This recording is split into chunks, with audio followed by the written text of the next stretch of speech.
So the legal showdown is far from over. President Trump blasting a federal court's decision to not reinstate the controversial travel ban, noting that it did not mention one statute he claims gives him the broad authority on immigration, tweeting, quote, "Remarkably, in the entire opinion, the panel did not bother to even cite this statute.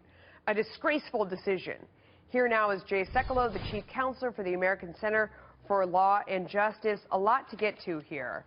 First of all, let's talk about the statute itself that this is supposed to be based on. It says whenever the president finds the entry of any aliens or of any class of aliens into the United States would be detrimental to the interests of the United States, he may by proclamation and for such period as he shall deem necessary suspend the entry of all aliens from this class.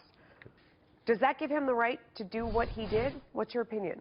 Yes, 1182F, that statute you just read, Melissa, is the statutory authority upon which the president has the authority to issue an executive order as he did. You couple that with Article 2 of the United States Constitution, this squarely vests with the president.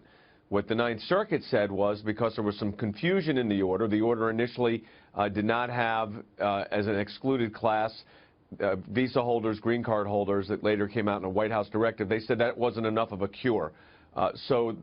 Look, I think the Ninth Circuit was wrong on a whole host of levels. I also think the best thing to do at this point going forward is to issue a new executive order. I think it'll still draw a lawsuit, correct those matters so that the directive is now part of the actual order. Let me take you back one little half step. Is it weird that they didn't mention it when they were talking about it? Is that a big deal or is that not a big deal?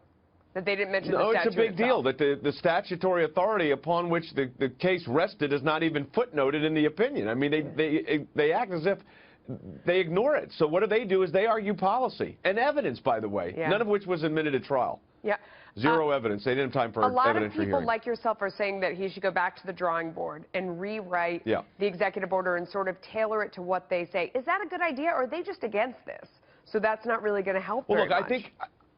I don't think you're going to win at necessarily the district court or at the Ninth Circuit Court of Appeals again. So I don't think it's going to buy you a victory there. But I'll tell you what it does do. I do Supreme Court advocacy. That's the case I want at the Supreme Court of the United States, where the order's clear. It's the four corners of the document, that if there's any directives that need to come out from it, it goes through an agency like the Department of Homeland Security. And I think you win that case 8-0 in the Supreme Court, Melissa, for exactly the reason you started our conversation with. Okay, but the statute. It's clear. So that's why I'd make a clean case to the Supreme Court. Do you really believe that in your heart, that it would win 8-0, not based on what you believe the law to be, which I understand, but based on the personalities of the justices? Because I think what this did, especially when you heard them discuss it, and I urge everyone to go online and listen to that conversation on the conference call when the judges were talking to each other and they were questioning the people in the case, that it was so eye-opening because the interpretation is so wide. It's not very basic on the law. It shows you how they can really kind of twist and turn and do what they like. So do you really believe that it would be 8-0 given the personalities of the justices and maybe their political leaning? Yes, because at the Supreme Court of the United States, here's what happens. There will be an issue presented. The issue will be only one. Does the president have the authority to issue the order? The answer to that is yes, 8-0. All of them will say has the authority to do it. Now, if they get into the Establishment Clause, the religion issue, is this preferring one group over another?